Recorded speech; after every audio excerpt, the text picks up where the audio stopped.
If you're a founder trying to grow fast, improve your numbers, and prepare for a fundraise, then you probably have considered a fractional CFO that can really make a difference in your business. But not every fractional CFO is right for a startup. Some are too corporate, too hands-off, or too focused on compliance rather than growth. So today I wanted to go through the 10 things you may want to consider when choosing a fractional CFO in your startup that will really help grow your business, maximize your growth, and minimize risks. My name's Alysha Randall. I'm a fractional CFO for Fast Growth Consulting, and I have been working as a fractional CFO since 2019. And before that, I worked with startups since 2006. So we're getting on to 20 years now. So I should know what good looks like, really, having been in this space for a very long time. I also wrote a book for wannabe CFOs in this space as well. I just got an award for it, so but anyway, it's not for founders, it's for wannabe CFOs. So today I really did want to go through what a good fractional CFO looks like and what it should bring to the business. If you're unsure whether this is the right time to bring in that level of person, or you don't really understand the difference between, say, your bookkeeper and tax accountant and then a fractional CFOs, then I'll leave links above both for when should you hire finance support. So how should the finance team look at all the different stages of your business? And then secondly, the difference between an accountant, an external tax accountant, and a fractional CFO. And that just gives you an idea. If you're not quite sure what a fractional CFO is or whether you need one, that just will help you understand a little bit better if that's one of your concerns. But otherwise, let's get started through the 10 steps. So number one, understanding what a fractional CFO actually does.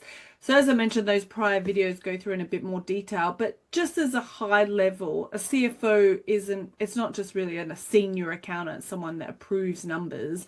Rather, they're a real partner. So being a Drive to Survive fan, I can use, say, a car analogy. As a founder, you're sitting in the driving seat. You are the person that's steering the car. Your CFO should be your navigator next to you and just helping you stay on the right course, basically. So it's a way of thinking about it. So they really help you understand your financial position. They help you build visibility. They support decision making, and they really prepare the business for scale. So in the earlier stages of working with a CFO, there should be 4 areas that really should focus on, and that's cash and runway planning, because we all know cash is king. Financial reporting that leadership team actually wants to see. So the financial reporting should be interesting. It should be aligned to your strategic goals. It should be very commercial. If you don't have that yet, that is something the CFO should implement quite quickly. Building a strong finance function, so that baseline, you can't really do anything until your foundations of the finance function are in place. And then, of course, fundraising support and investor readiness.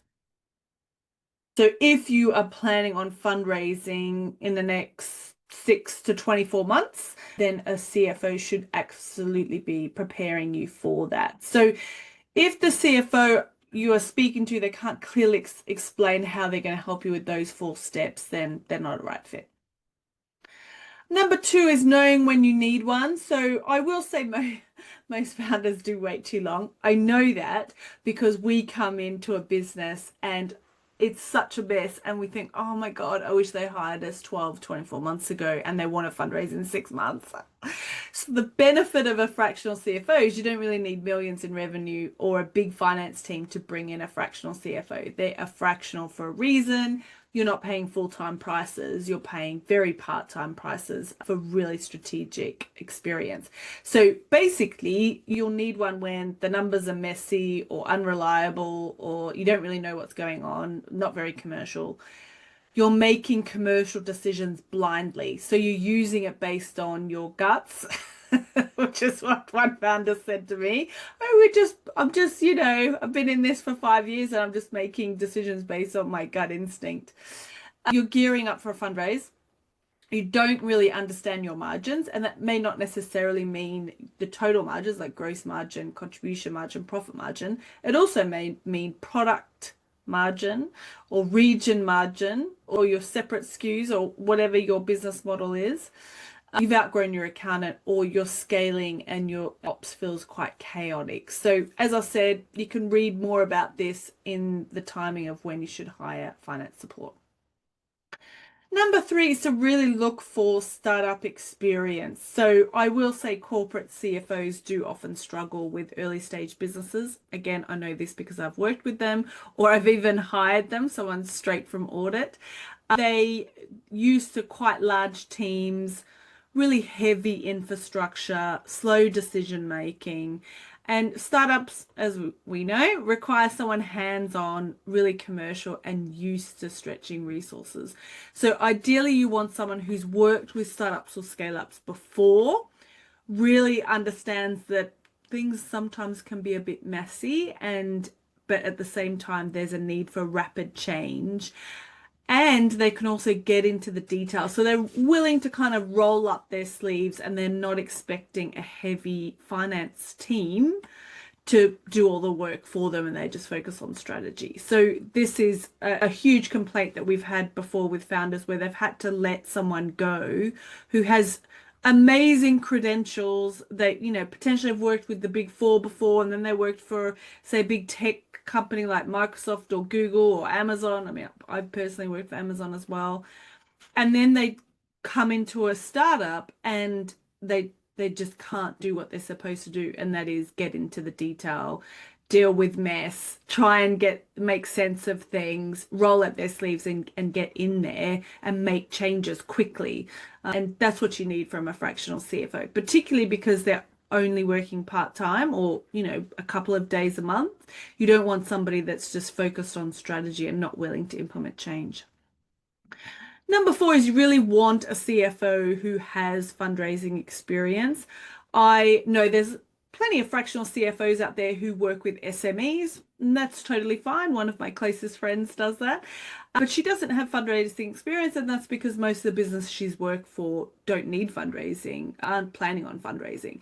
But if fundraising is on your roadmap, then the fractional CFO should absolutely know how to prepare the business for this.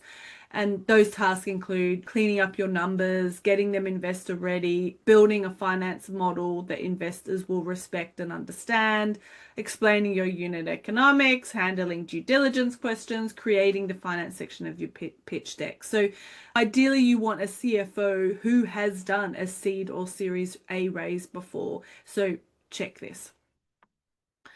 Number 5 is they should know how to build a finance team. So you're not just hiring a CFO for today. I mean, maybe you are. Maybe you just want a CFO to come in to help you fundraise and then want them to leave again. But ideally, they should work with you a bit longer term. And so you want them to help you create a finance function that really scales with you. So they should know what a good booklet keeper looks like. Sometimes we come into a business, I hate to say it, the bookkeeper's not very good. We have our own, and we also have a selection of bookkeeping firms that we know and trust. And so we always can easily switch quickly. When to hire a new finance manager, how to structure team responsibilities, how to train junior staff and build capability, and then how to implement processes that stop firefighting. They should also be fully prepared to hand over to a full-time CFO at the point that makes sense. So I have just handed over to a full-time CFO. The company is now preparing for a Series B. They don't need somebody part-time anymore. They need someone full-time. And so they have to be ready for that process. We work with pre-revenue up to post-Series A. And then after that, we hand it over to someone in-house. Number 6, they should bring strong process and system knowledge. So a big part of finance leadership is obviously not only improving the visibility, but also removing the admin. You want the finance function to be super efficient. So the right CFO should be able to modernize your systems and processes. They should be able to recommend tools and streamline workflows. So that includes month-end close processes, automated approvals, better reporting tools, cash visibility, cost control methods, documentations, policies, and controls. Tools alone won't fix problems, but a CFO who really understands how to use these tools in the right way will fix problems. Number 7, and this is very important, is one of the biggest differences also between your external, say, tax accountant, bookkeepers, and a fractional CFO, is that they must have a commercial mindset. So especially with founders, if you're a founder who hasn't worked with a finance leader before, whether that be in your startup or when you're in the corporate world, you may not realize that this is where a CFO can really add value to your business. And basically, your CFO should help you grow and not just record what's happened in the history. So my favorite little catchphrase is that we should be there to help you maximize growth and minimize risk. So a CFO should be able to really understand your business model. They should challenge your assumptions, help you price correctly, pressure test scenarios, spot risks before they hurt you, and translate numbers into decisions. So this is where that whole car analogy comes in. They're the navigator, and if your CFO never challenges you, then they're not doing their job properly. I've had a founder before say, when we first started working with them, what I really want is a sparring partner to challenge me on the decisions that we're making. And a good CFO should be able to do that for you. Number 8 is clarity on scope and flexibility. So, startups change fast, and the right CFO should be comfortable with shifting priorities and having scopes relatively flexible. They should also be relatively transparent about what's included in their services. So, there should be a conversation around what are the clear deliverables, how many days are they working per month, what happens during the periods like fundraising where it gets a bit intense, how do they work with your team, what they won't do, and how they can step back when you hire internally. So you want to make sure that all of that is discussed up front, just so that it keeps the partnership quite productive. Number 9 is spotting some red flags. So a few red flags to watch out for is they only offer full-time roles. The benefit of having a fractional CFO is that you have someone that is working with lots of different businesses, has a huge amount of experience, and is able to just hit the ground running for a few days a week. And you get that real expertise skill set, but you're only paying, say, a quarter of the price of a full-time role. If they're quite vague about deliverables, that's also not ideal. If you really want to get examples and reporting and models, you can ask for that. If they're not willing to do that, that sometimes can be a red flag. If they don't have any startup experience and can't give you references or testimonials, if they speak in jargon instead of talking like a normal person, they don't talk to you like they're accountants. Basically, what I will say is you really want to make sure that it's somebody that feel like you can develop a good relationship with, that you can have a real partnership with, and you like them, basically. You don't have to want to go to the pub and have a drink with them every Friday, but you will be spending a decent amount of time with them. So make sure that it's somebody that fits in with you. If it doesn't feel right and it feels a bit off, then trust that and move on to somebody else. And then finally, ask the right questions. So before you hire, you might want to ask a few questions. So what I would suggest is, what startups have you supported at my stage? How do you support founders during a fundraise? How do you approach cash flow management? What's your process for the first 30 to 90 days? And then how do you build a finance team under you?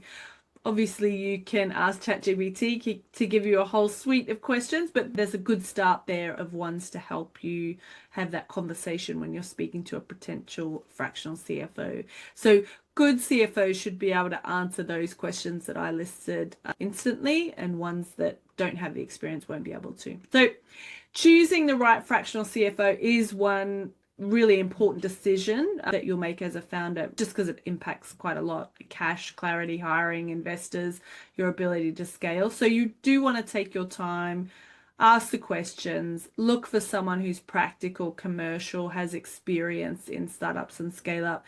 And ideally, the right CFO will make your life easier longer term and make your business really stronger. So if you want a finance function that's built for fast growth and future fundraise and not just compliance, then here's how we help. You can subscribe to this YouTube channel for straightforward founder advice on startup finance, fundraising, prep, and hiring support.